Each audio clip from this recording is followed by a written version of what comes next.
Every time it rains, pennies from heaven. Don't you know each cloud contains pennies from heaven? You'll find your fortune falling all over town. Be sure that your umbrella is upside down. Trade them for a package of sunshine and flowers. If you want the things you love, you must have showers. So when you hear it thunder, don't run under a tree. There'll be pennies from heaven for you and me.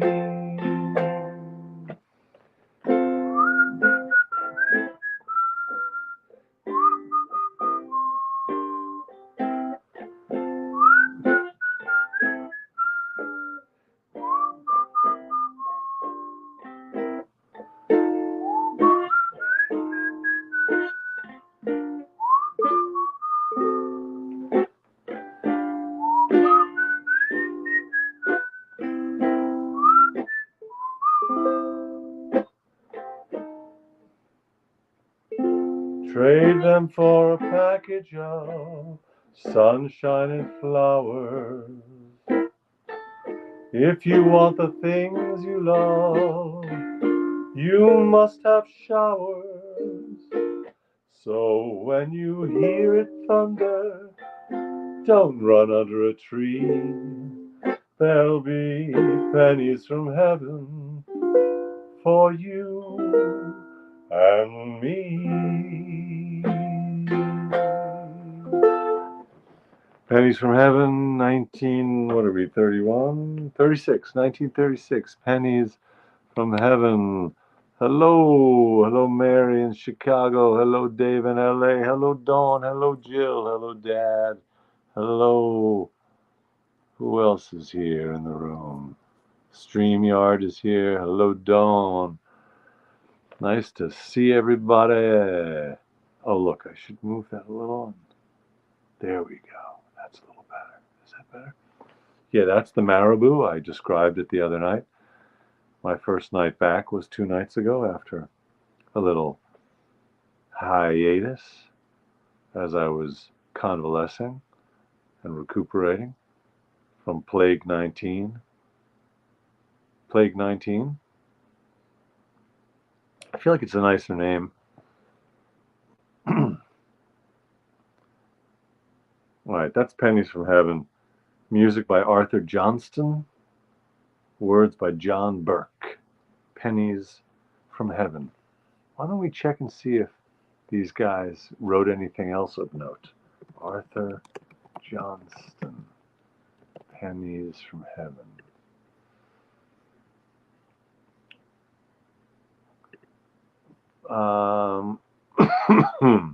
It was recorded in 1936 by Billie Holiday. That was the year it came out. Look at that. On the B side, so Bing Crosby recorded it also in 36, Pennies from Heaven, and on the B side he had a song called Let's Call a Heart a Heart. Let's Call a Heart a Heart. Who else recorded it? Doris Day, Tony Bennett, Dinah Washington, Clark Terry, Big Joe Turner, Lester Young, Dean Martin, Gene Ammons, Legion of Mary, Guy Mitchell, and Harry James. All right, I don't know a lot of those people. Obviously, I know some of those people. On July 21st, 1936, at Victor's Hollywood studio, Eddie Duchin and his orchestra made the very first recording of Pennies from Heaven. It was released on October 14th, 1936, on Victor, and rose to number 2 on the Billboard charts. Jimmy Dorsey recorded it on August 4th of that same year, released on Decca in October, and made the chart for 1 week, etc. Louis Armstrong, Crosby, Dorsey with Louis Armstrong and Francis Langford made another recording for Decca on August 17th, Released on October on a 12-inch shellac pressing only. Shellac. That's not a word you hear frequently anymore. Shellac. Give it a good shellacking. I feel like shellac. Shellac. Is that made out of ants? That's formica. I know the word in Latin for an ant is formica, but what is shellac made out of? It's a shiny resin. What the hell is shellac made out of? It's a commercial resin marketed in the form of amber flakes made from the secretions of the lac insect. So it's not from an ant, but it is from a little insect, a lac insect, also known as the Laccifer lacca. Shellac is a natural thermoplastic, that is, a material that is soft and flows under pressure when heated, but becomes rigid at room temperature. Isn't that interesting? A natural thermoplastic. I always think of plastic meaning it's synthetic, but I guess there are natural plastics. Who knew? Shellac. Shellac. What is shellac used for? It doesn't say anything about making recordings of Pennies from Heaven in the summer of 1936. Shellac is a resin that's secreted by an insect onto tree trunks. The resin is scraped off and mainly used in food coating, cosmetics, and varnishes. Oh, varnish. I would think that is a synonym of shellac.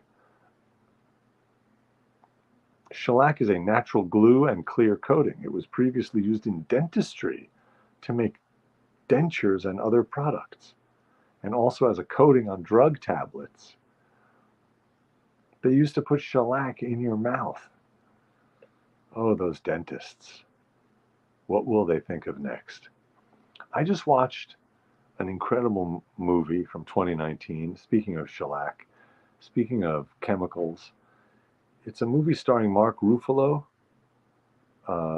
directed by Todd Haynes, and it's called Dark Waters. It's on Netflix. It's going to be disappearing soon, I believe,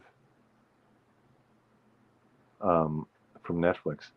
And it's about a lawyer who, starting in 1999, it took him 15 or more years, he ended up successfully suing the DuPont company for all of the environmental and medical damage that Teflon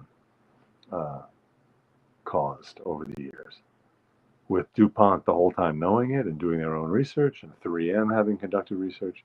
It's a big company making billions of dollars off of a product. And because they're making so much money, they buried research, they lied, and they did everything they could to keep producing the stuff, keep making tons of money off of it, and keep hurting people. Sound familiar? Sounds like the fossil fuel industry. Research going back to the 60s, 70s, maybe earlier, showing that the burning of fossil fuels was causing severe environmental damage. And Exxon and all those companies bury the research, and they hire PR firms, and they devote a lot of their efforts to lying so that they can keep making their billions of dollars. Oh boy, what a world. Okay, so I watched that movie. I really recommend it. Mark Ruffalo gives a great performance. Or Ruffalo, I don't know. Probably you say Ruffalo. Just a great actor, I think. Although I did not like his accent in that Oscar-winning movie from last year. I found that performance a little tough to take. But otherwise, I'm a big fan. I saw him live on an off-Broadway stage about 25 years ago. This is Our Life, This Is Your Life. He played like an Upper West Side 1980s pot-dealing ruffian. He was great. He was just great. All right, so I watched that movie, and then yesterday I watched just a terrific movie from 1996, I think it was, or 99 maybe. No, 96. Vera Drake. and they sit well together as a warning of what's coming down the pike if we lose this election in 2 weeks, namely return to well, Vera Drake is about a woman who is surreptitiously performing, I wouldn't say back alley abortions, but it's in post-war London, and she helps out women who have, as they said at the time, gotten into trouble because abortion was, I guess, either, if not illegal, then just too expensive and out of reach for many people. And she ends up getting in trouble. But she does it for humanitarian reasons. It's just a great performance. The lead actress, I'm forgetting her name. It's a great cast. Oh, it's a 2004 movie. Okay, it's only 20 years old. Imelda Staunton.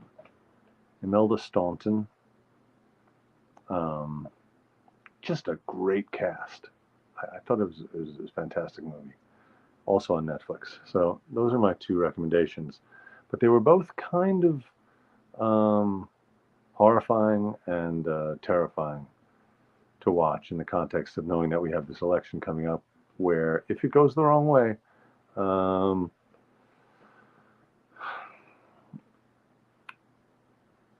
women's health care, more women at risk, more limitations on freedom for women to get the health care they need in lots of different states. And we've already seen people dying as a result of the rollback of Roe.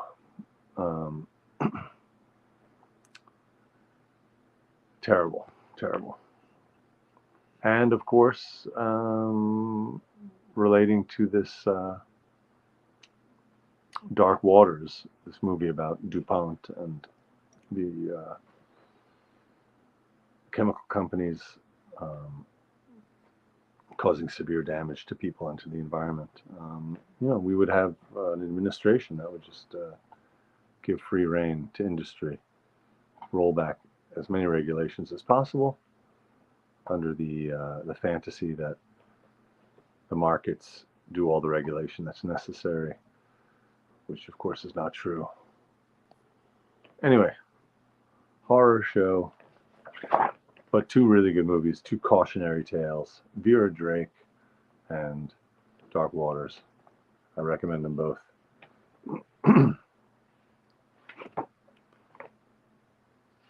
So I'm back. I was back for the first time on Sunday night. It's Tuesday night, and here I am. I did not do a show last night. As you probably know, I did the show for about 450 nights in a row, starting July 13th, a year and a half ago. And up until 10 days ago, I did it every single night. And then I got a little bit of the plague and took a little time off. And now I'm back, but I'm going to switch it up. I'm not exactly sure how, but I feel like some adjustments to the show, some changes, some reconfigurations, some rejiggering, a new and improved recipe. Something's going to... Hey, Dave in LA, thank you for saying that. Yes, 6 p.m. has been boring out there in LA without me. I appreciate it. Thank you, JX, for writing the titles.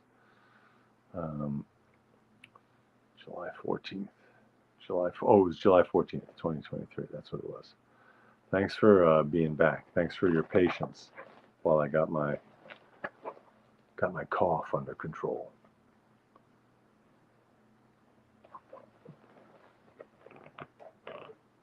Here's a little spiritual we've done before. Nobody knows the trouble I've seen. Nobody knows but Jesus. Nobody knows the trouble I've seen. Glory, hallelujah. Sometimes I'm up, sometimes I'm down. Oh, yes, Lord. Sometimes I'm almost to the ground. Whoa, yes, Lord. Nobody knows the trouble I've seen. Nobody knows but Jesus. Nobody knows the trouble I've seen. Glory, hallelujah. Glory, glory. Nobody knows the trouble I've seen. Oh, did someone point out that there was an original alternate lyric to that was a little less optimistic? Nobody knows the trouble I've seen. Oh, Spaceballs. I didn't know about that. Nobody knows the trouble I've seen. Original. Hey.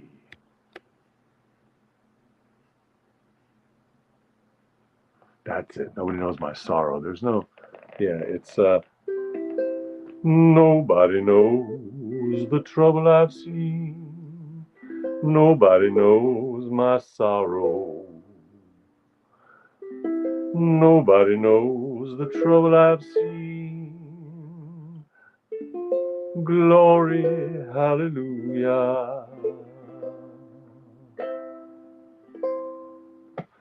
Nobody knows the trouble I've seen. Nobody knows my sorrow.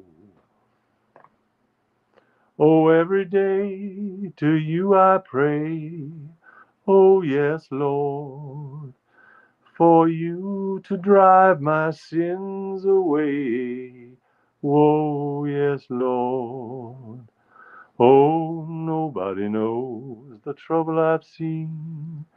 Nobody knows but Jesus. Nobody knows the trouble I've seen. Glory, hallelujah. Moonbeam. Oh, what a beautiful morning. Yeah, that's a good one, Moonbeam. Yeah, I got that in the book from Oklahoma. I guess Oklahoma is not pronounced Oklahoma, but I feel like since tobacco is sometimes pronounced tobacco,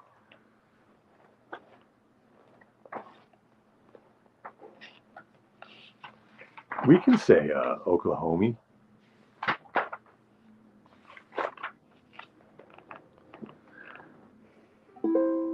There's a bright golden haze on the meadow. There's a bright golden haze on the meadow. The corn is as high as an elephant's eye, and it looks like it's climbing clear up to the sky. Oh, what a beautiful morning. Oh, what a beautiful day. I got a beautiful feeling. Everything's going my way.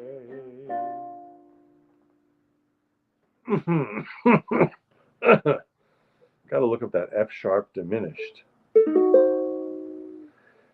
Feeling everything's going my way. Okay, that was the F sharp diminished. I gotta have that handy.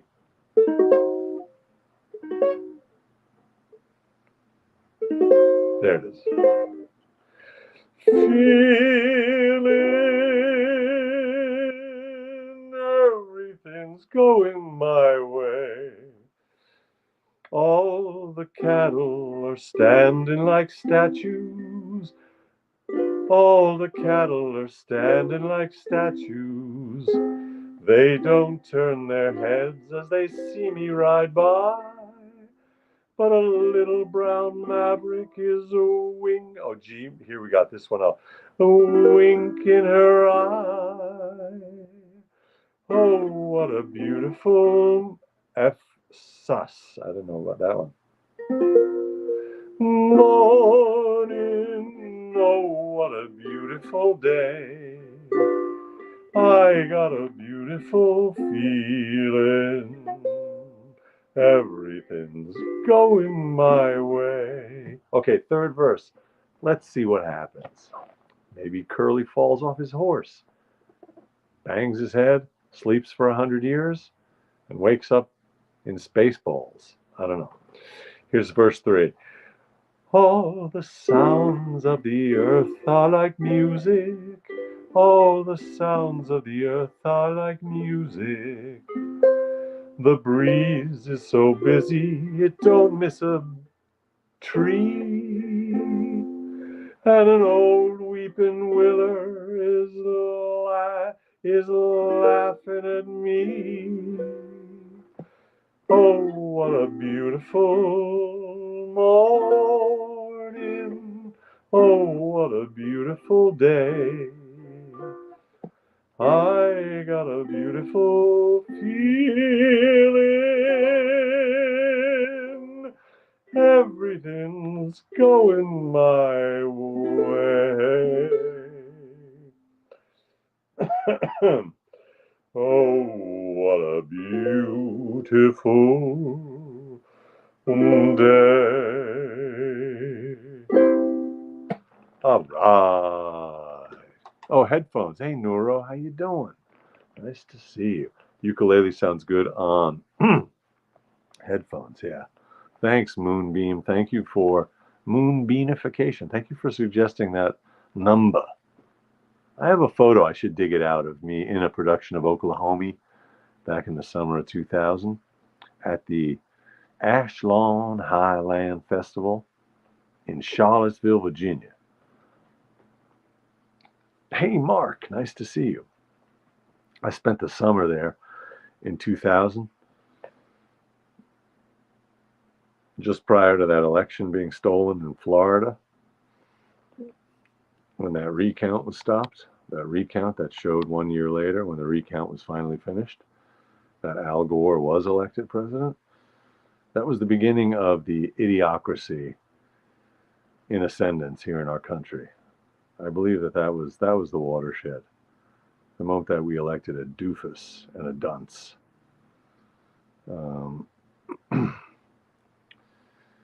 Anyhow, that summer I was in Charlottesville, and we did Oklahoma and we did Don Giovanni. In Oklahoma, I played Judd, sort of a bad guy, a villain, but not a bad. I mean, he means well, but kind of a threatening, menacing guy. And then in Don Giovanni, I played the commandant, the commendatore, and also a menacing guy. So two menacing characters. So I got to do this show. What a great show, Oklahoma. Richard Rodgers wrote the music. Oscar Hammerstein, the second. Oscar Hammerstein, Rogers and Hammerstein. Rogers and Hammerstein. I think it's Steen. Anyway, Oscar Hammerstein, the second, wrote the words. And it is 1943, Oklahoma. That's a good number. All right. And that concludes the music portion of our show for the evening. There's a bright golden haze on the meadow. There's a bright golden haze. That's that photo, which I just absolutely love, and it's actually what goes on now when we walk Fafi and Hildy at the same time. Hildy, more or less, looks like that with the giant paws, and Fafi is a little bigger than that, but more or less. This is this fantastic photographer, Elliot Erwitt. Elliot Erwitt. It's such a great book of dog photos. It's just called Dog Dogs. Dogs. Oh, the cattle are standing like statues. Oh, the cattle are standing like statues. I've met some amazing dogs lately. It's very fun walking the dogs in the neighborhood. One of my favorite things about walking the dogs is meeting other dog parents and other dogs and getting to know other dogs. One of the most extraordinary dogs in the neighborhood is an Australian cattle dog named Io, like the moon. Is that a moon of Jupiter? I think. Io is just a magical creature who fetches a ball that gets thrown from like hundreds of yards away, um, and follows instructions and is infinitely patient and focused on the ball. Just an incredible dog, Io. But I also met this dog, I think I mentioned, yeah, I used this dog as a thumbnail. We met this dog in a pizzeria on Avenue A, or pizzeria if you prefer. We met this dog Sunday afternoon at a pizzeria on Avenue A in the East Village. The dog's name is Pigeon. Pigeon the Pug. I used a photo of Pigeon the Pug as a thumbnail, and you should check out Pigeon the Pug. Pigeon the Pug has his own Instagram. He's a very cute pug, but a blue merle pug, blue merle like Hildy. John says my dog thinks it is a male dog. Oh, so a non-binary dog. That's cool. Yes, the one with the eyes, Dawn. That is the one. Pigeon the Pug is a beautiful dog. I like big dogs. I cannot lie. Very nice. Oh, look at this cutie. That's a nice one. It's like a terrier. Okay, so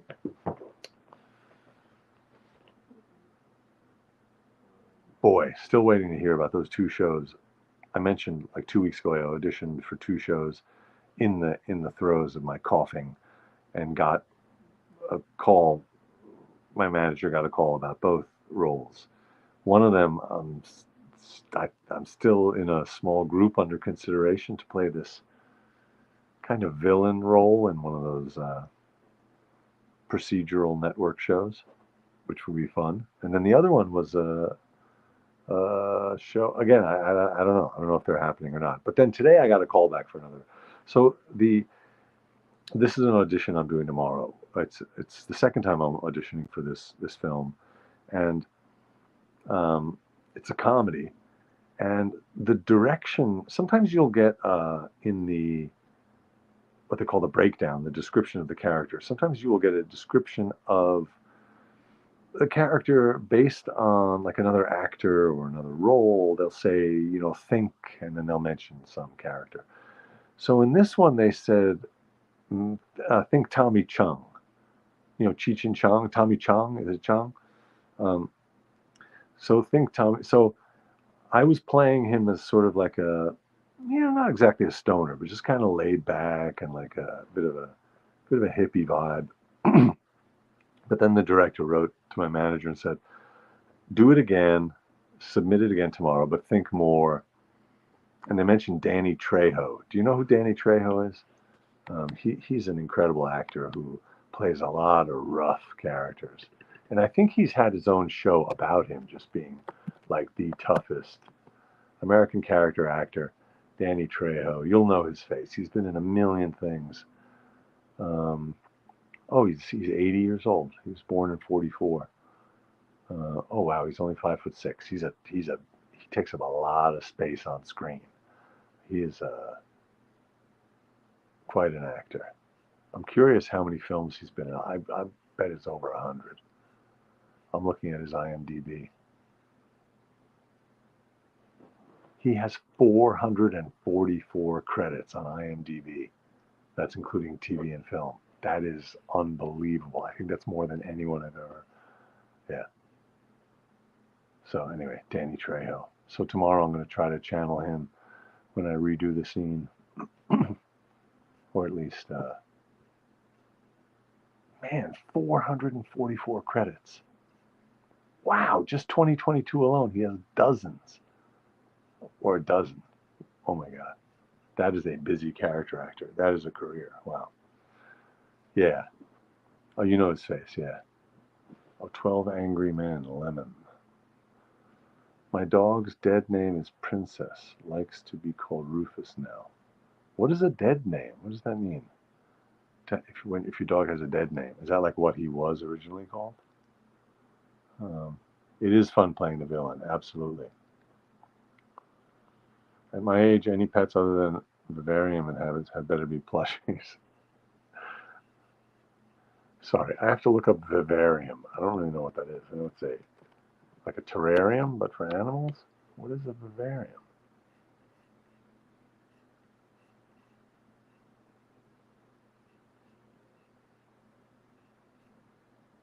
All right. Okay. All right. Thank you very much, everybody, for tuning in. I'm Ethan. This is the No Show for Tuesday, the 22nd of October, 2024, and I'm Ethan. This is the No Show. I said that.